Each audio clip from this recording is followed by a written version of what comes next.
Hi, it's Lindsay Carlson here.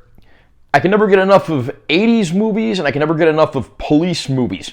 And in the mid-80s, we got a movie that certainly has stood the test of time and spawned several sequels, a TV series, and supposedly even another forthcoming sequel. The movie we're looking at today is Lethal Weapon, directed by the late, great Richard Donner. I'm going to unbox this release and share my opinions.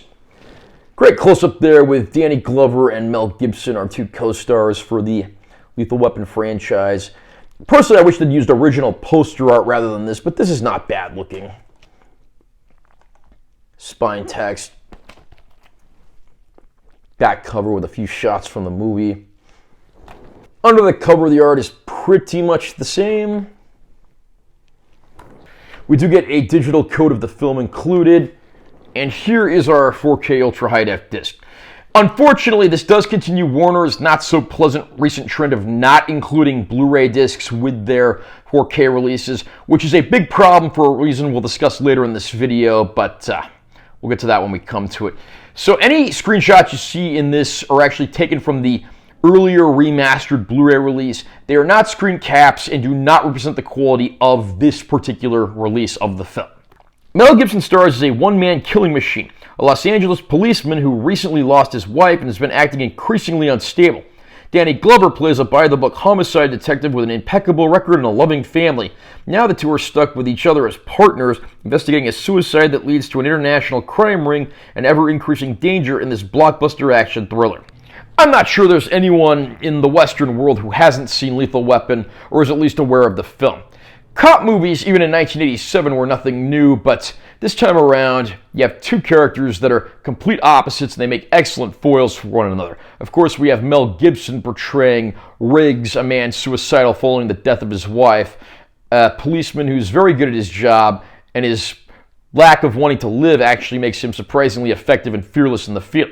And you have him paired up with Murtaugh, portrayed by Danny Glover, a family man who wants to get to retirement without getting killed, and of course being slapped together with an increasingly unstable partner certainly gives him some skepticism in that region.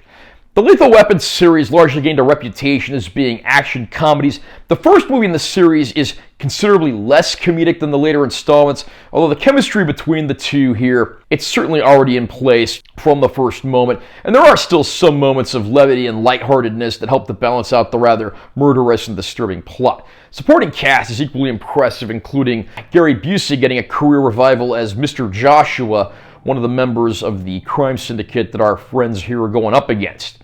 It is a fantastic police thriller from start to end, and I have to say, I never get tired of this one. It's a great movie, greatly shot, two partners that have perfect chemistry and are ideal foils for one another. Richard Donner, I have to say, is one of the most criminally underrated directors of all time. I mean, prior to this, he'd given us the first Christopher Reeve Superman movie, The Omen, The Goonies, and even back in the 1960s, early in his career, he directed episodes of TV series like The Rifleman and Gilligan's Island.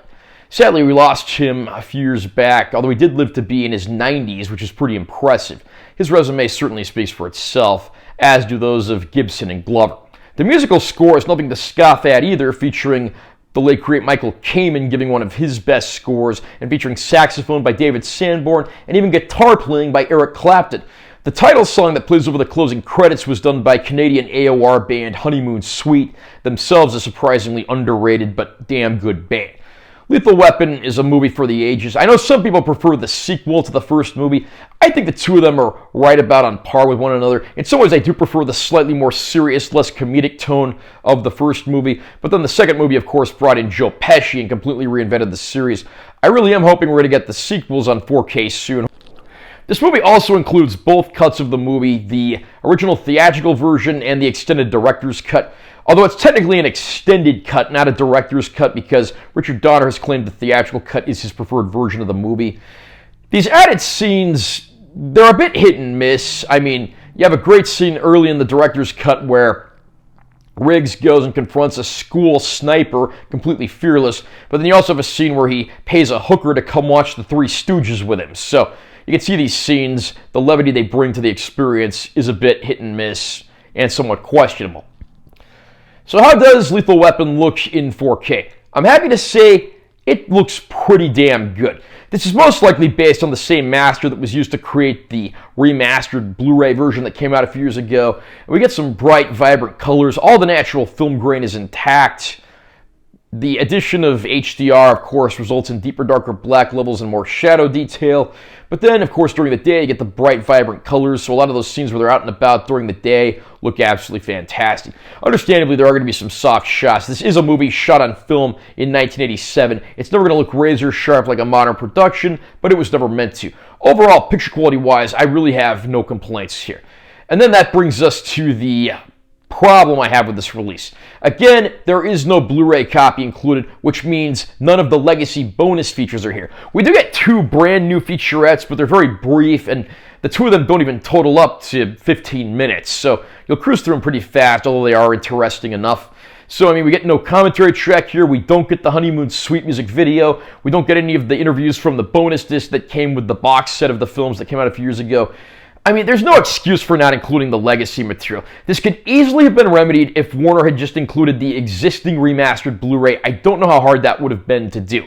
I gladly would have paid an extra $5 just to get that disc and have all of that stuff here. So don't throw out your remastered Blu-ray or your old box sets of the movie right away, because you want to keep them for that stuff.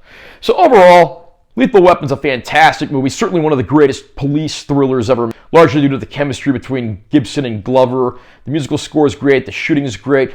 Richard Donner's direction is great. The picture quality on this release is great. Again, the only complaint I have is the lack of a Blu-ray copy, and by that extent, the lack of the legacy bonus features. So I would probably hold out until they have a sale on this one, but by all means, pick it up when the price is right. How about you? Are you a fan of the Lethal Weapon series? Do you prefer the first or the second installment? Comment down below and let me know what you think. Also, remember to subscribe to this channel for more content. I'm always posting new videos. And make sure you give this one a like if you found it helpful. I'm Timothy Carlson. I'll see you next time.